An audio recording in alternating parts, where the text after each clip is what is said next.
Hey guys, Jordan Bellinger. We have Cody Paxman with us today with State Farm out in Gunter. Anyway, so Cody's here. I wanted to talk about a couple of things that a lot of people don't realize when it comes to insurance. So we got a whiteboard, and if you know anything about me, I like whiteboards, so that'll work out. And here's Cody. So Perfect. So really just working in this industry for quite a while, we found that a lot of people don't really understand what's covered on their homeowners policies. Yeah. So that's kind of what we wanted to talk about a little bit today. and so this is a brand new branch, but you're not new. No, I've been with State Farm for about 4 years. Okay. But yeah, just opened this up April 1st. So Yeah, it's a cool. new agency. Congratulations. Thank you. Thank you. New agency, but not new to State Farm. Yeah, awesome. So as far as the homeowners policies, we've had a couple recent storms, so it's been top of mind for some people. And we've had to kind of explain to people what's covered on their homeowners policies and what's not. Yeah. And So if you're watching this video currently, you'll know what we're talking about. If you're watching it at some point in the future, we had the worst winter storm of my lifetime in North Texas hit, which is it was unheard of, unprecedented, and crazy. And then yesterday we had I don't know if it was a tornado or really, really bad weather and some circulation or something that we actually took shelter down in Salina. My family did to hopefully not get hit by a tornado. But so this is obviously, and then we had hail yesterday too. We had hail, I think, a few weeks ago. So this is what he's talking about when he's saying recent storms. So yeah, we got stuck in the store yesterday too with this tornado siren going off. So it's front of mind for a lot of people, and a lot of people don't know what's covered on their policy and what's not. So yeah, so that's kind of what I was going to go over today, just a couple little differences in the homeowners policies. Okay. Because a lot of people see a homeowners policy and they think, okay, this one covers $250,000, this one covers my house for the same. Yeah. But somehow this one's $600 cheaper, so I'm just going to go with the cheaper one. Yeah. And that's not how they work. So the biggest differences we wrote down on this board, it's going to be actual cash value and replacement cost, and named peril and open peril. Okay. So wanted to explain those real quick. Yeah. So talk to me about actual cash value versus replacement cost. Yeah, when it comes to actual cash value, it just means that they depreciate your home and the items inside, and even your roof, which is a big deal here in Texas. And that comes up a lot when you get these hailstorms and you have the roofer come out and he's like, we need to get your insurance filed, or however that process works. That actually comes up a lot, is roof depreciation. Oh yeah, it's huge, and obviously actual cash value is going to be cheaper every time. Okay. So a lot of people will choose those policies not knowing that they're going to be depreciated. Okay. And then when they end up having a hail claim, they find out that their roof's been depreciated because it's 5 years old. So every year it's gone down in value, and they're getting less money than they expected. So they're not necessarily getting what it costs to replace it. They're getting what it might be, quote unquote, worth at the time. Exactly. So there's a big gap that they're responsible for. Instead of it just being the deductible that they have to pay, there's a bigger gap because it's depreciated. Yeah. So that happens with the roof, most common here in Texas. Yeah, and if you stay in, that's one of the things that I get with clients moving in the area, is they'll come in I swear I have clients come in when I had a client come in during the winter storm. Oh yeah. From the north, and I said, I promise you, this is not how our winters are. Please, you still want to move here. Trust me, this is the worst storm I've ever seen in Texas. I've had other ones come down, hailstorms, tornadoes, all that kind of stuff. And anyway, so hail is one of those things that's so not ordinary outside of our area. And there's probably other pockets of the nation that are that way, but if you're moving from almost anywhere in the country and coming here, you're like, hail. Yeah. That little tiny little, I'm like, no, there can be some that go through your roof. And to understand how that works, and to understand that at some point in time when you own that house, there is a pretty good chance that you're going to have to replace your roof. Yeah. And if you lived anywhere else in the country, you're like, I have to replace my roof? Because it's just the nature of where we are. So, and it's funny, everybody talks about how new is each roof is. When you look around at houses, oh, this one's only 2 years old, this one's 1 year. Yeah. They're all new. So. Yeah, it's hard to find a house with a roof more than probably 4 or 5 years old in most areas, if it's a regular composition type roof.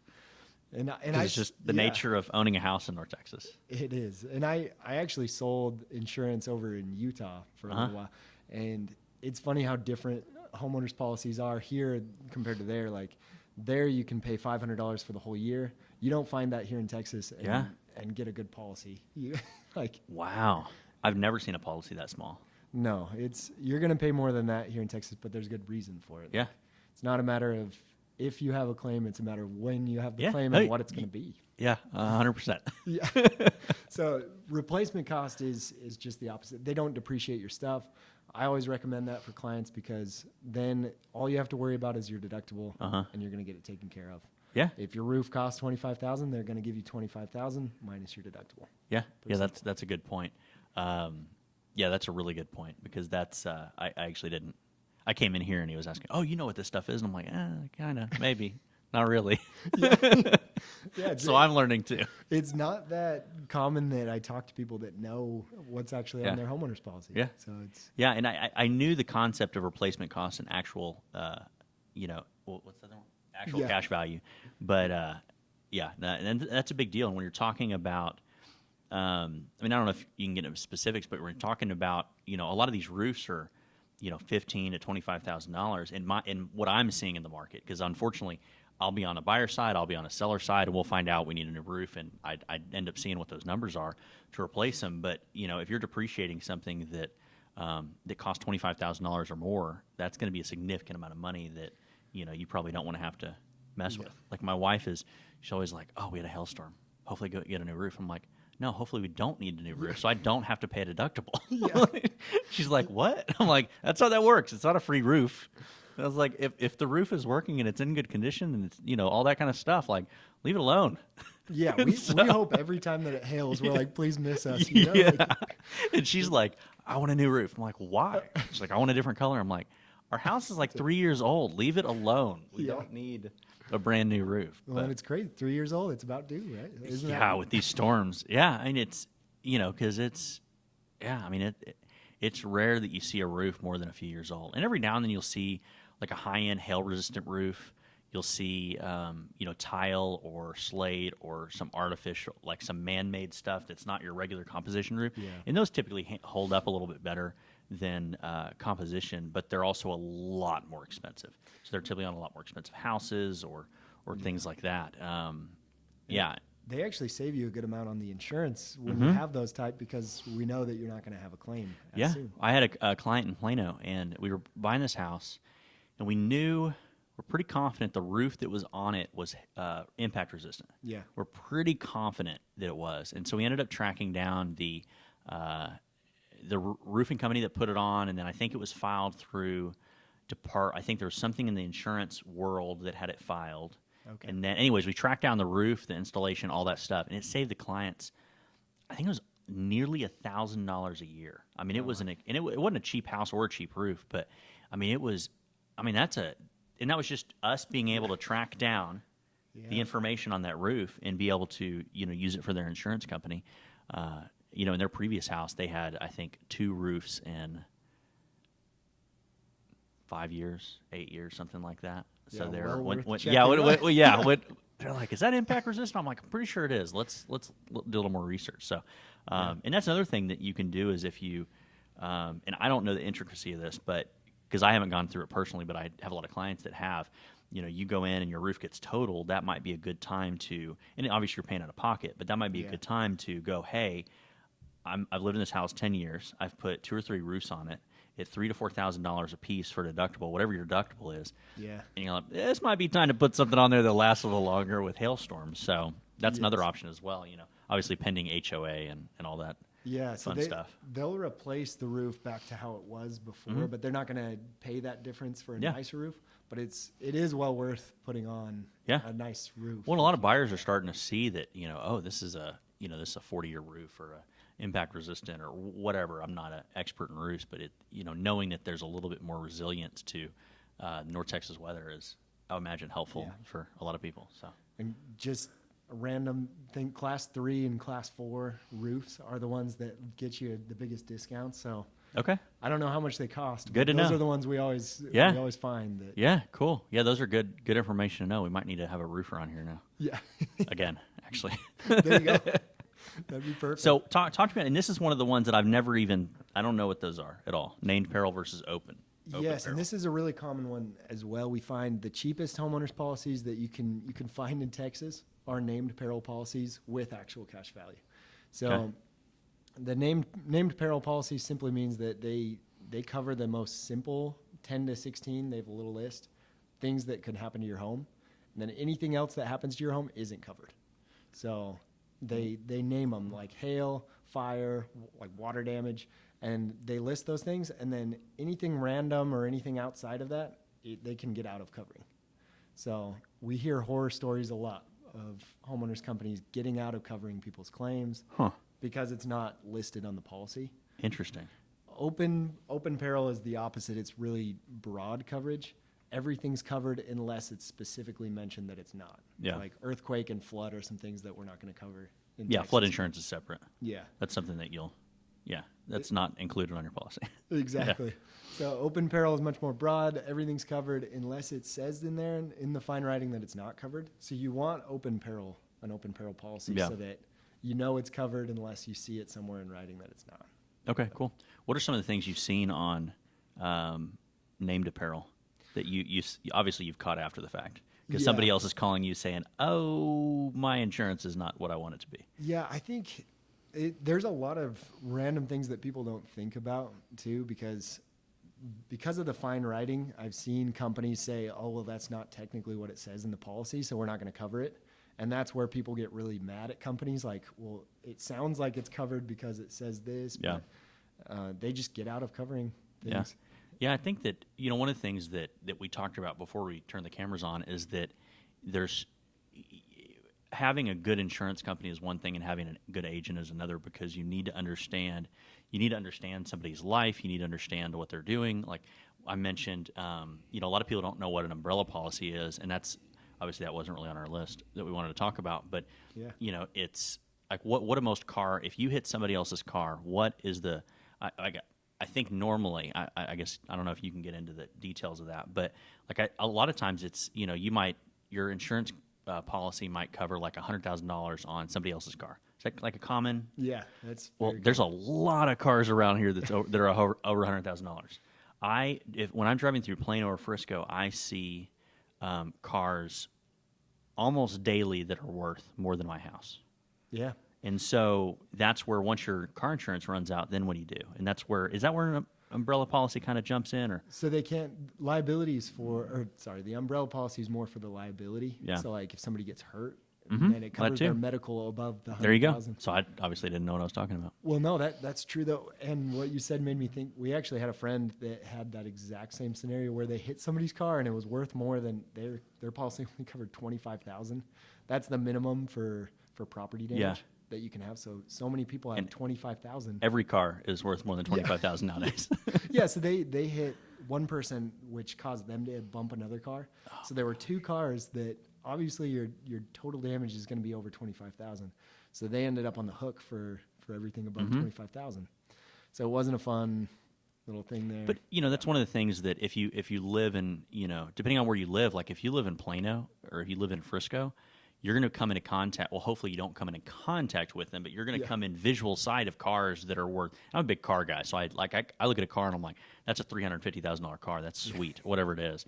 And so I know what these cars cost. But if you're in an area like that, it might make more sense to have better coverage or higher coverage on a car than going into.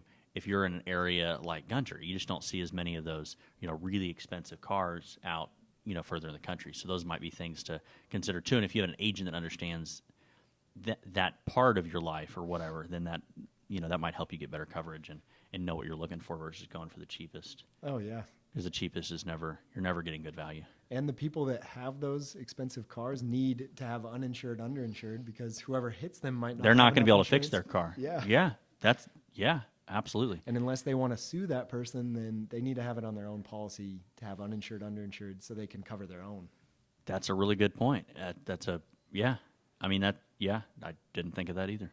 But you hope those people have good but insurance, it's just, right? well, it's one of those things that, like, if you're buying I remember my insurance company that I had a long time ago, I remember I went from like a Mazda or something, and I ended up getting a Mercedes maybe, or I got a nicer car, and I remember it got in a wreck. They're like, "Oh, we'll cover $25 a day for your rental coverage," and I'm like, "Oh, okay, what does that cover?" And they're like, "That car," and I'm like, I drive around with clients all the day. I don't want to be a snob, but Yeah. I bought the Mercedes because I'm in real estate, so and I have a different car now, but it was one of those, I'm like, what? And so I ended up paying, it was a big bill, because I was like, I need a nicer car. Can you upgrade me? They're like, yeah, we have this. It's going to cost you this much a day. All right, cool. And so I ended up having a nicer car, but it ended up costing me a significant amount of money to upgrade to a full-size car, like a full-size, nicer. It was like a Buick. It wasn't, which was fine, but it was still like, I'm like, what? I was like, so you wrote me insurance, not him, obviously. You wrote me insurance on a Mercedes, and you didn't go, hey, by the way, would you like to upgrade your rental coverage for 50 cents more a month? It was such a small, or like a few bucks or whatever it ended up being. Like, I was like, this seems common sense to me. I'm not in insurance. I don't understand that world. But like, if you have somebody upgrading a car and they're jumping what kind of car they have, hey, would you also like to like do all the supporting stuff around that car? Not just match the. Yeah, not just Matt. Anyway, so that was one of those things. I'm like, what on earth? Like, why didn't you ask me that? You know? And I didn't even know it was a thing. And then the body shop is who told me. They're like, you ought to upgrade this. I didn't know that I could upgrade. I thought the $25 a month was just, that's what everyone gets.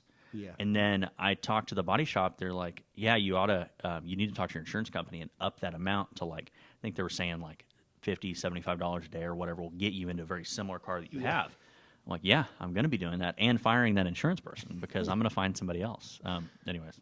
Yeah, and a lot of companies will just do that where they like match coverages exactly because they're not told to do anything different. And it's like, well, think about it. Think about the situation you're in, and exactly.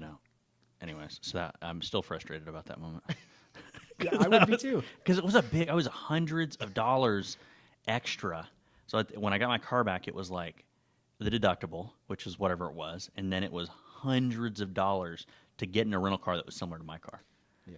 And it was. It would have cost so many cents, right? Yeah, exactly. I was like, so I could have paid a very small amount of money all year, every month to get that coverage. And anyways.